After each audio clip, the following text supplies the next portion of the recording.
जी sir, जिस तरह से कल ओलावृष्टि हुई है, आसपास के हजारों गांवों में नुकसान, हजारों एकड़ ऐसे हैं जिनमें नुकसान हुआ है, क्या कहेंगे? देखिए, ये सरकार तुरंत विशेष गिरदावरी का काम कराते हुए सरकार को मुआवजा राशि बढ़ाते हुए मुआवजा डिक्लेयर करना चाहिए तुरंत।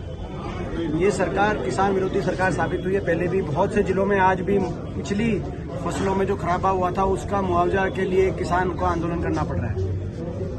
बहुत जगह जो मुआवजा मिला वो या तो सबको नहीं मिला, या गिरदावरी के अंदर बड़ा भारी उसके अंदर जो है किसान का नुकसान हुआ, या कई जगह तो पूरे ब्लॉक को ही नहीं मिला। ऐसी स्थिति आई है। तो इस बार ये स्थिति ना है। पिछले 2-3 साल के मुआवजों का आंदोलन किसान करना पड़ रहा है। ना तो प्रधानमंत्री जो फसल बीमा योजना है वो कामयाब हो पाई इसमें, और ना ही डायरेक्ट जो सरकार मुआवजे की घोषणा करती है तो वो भी उससे राहत मिल पाया।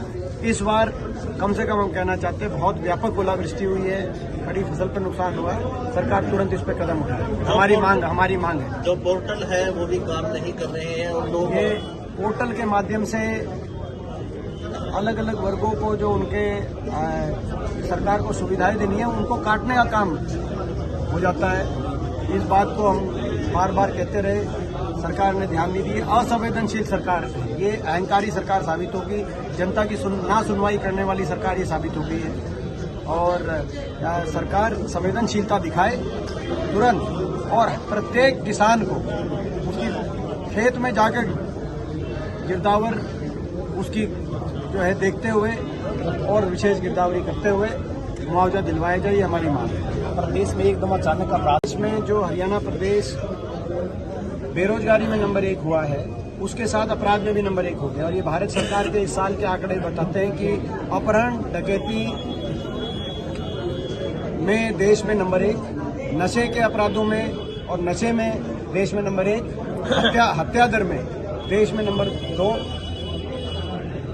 ये हरियाणा प्रदेश की स्थिति यूपी बिहार से भी ज़्यादा खराब हो जाएगी अपराध की कानून व्यवस्था विफलता में। ऐसा किसी ने सोचा नहीं था, कल्पना नहीं करी थी। 2004 से पहले चौटाला राज में भी इस तरह की स्थिति हो गई थी। गैंग आगे थे। ये कोई साधारण अपराध नहीं है जो हो रहे हरियाणा में। यहाँ पे गैंग सक्रिय हो गए, और गैंग के साथ साथ जो गैंग्स में सारे अंडर शूटर हैं वो हरियाणा के दिखाई देते। कोई भी ऐसा हत्याकांड पंजाब तक, राजस्थान तक भी होता है तो उसमें जो अंडर शूटर होते हैं वो सारे हरियाणा के।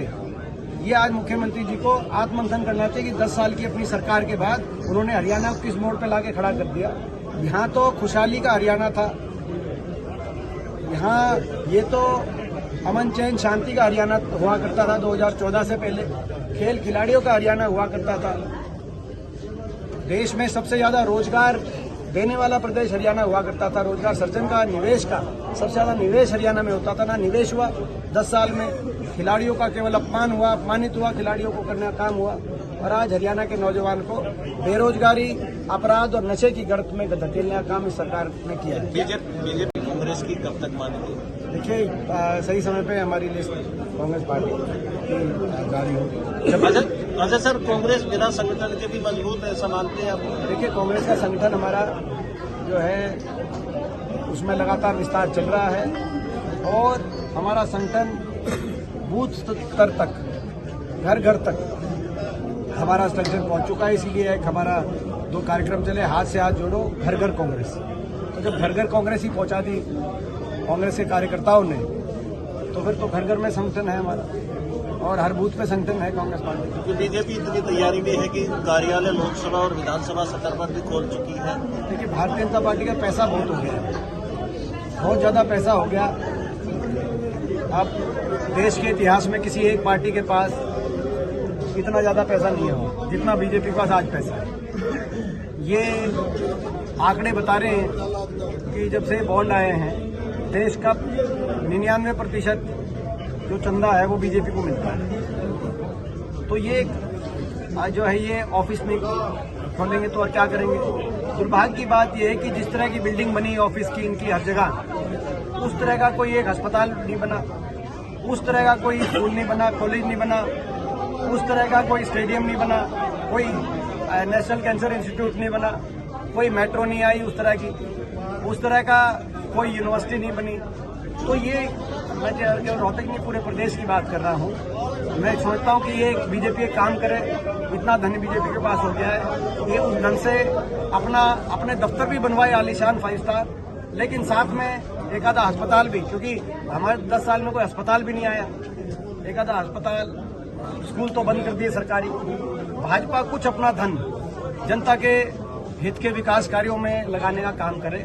आपको याद होगा कैलाश विजयवर्गीय की स्टेटमेंट आई थी, जो अग्निवीर बिना पेंशन के वापस आ जाएंगे, उनको भाजपा के दफ्तरों में हम चौकीदारी का काम दिलाने का काम करेंगे। अपमानित करने का काम उन्होंने देश के नौजवानों को किया, देश के देशभक्त नौजवानों की इतना अपमान तो उन्होंने किया। लेकिन ये दिखाता है कि भाजपा कितनी अहंकार में आ गई है। पैसे के बल पे ये सत्ता का और पैसे का नशा, भाजपा भी इस नशे में झूम रही है। मगर देश के लोग हैं, इस देश में कुछ भी किसी का अहंकार परमानेंट नहीं चलता।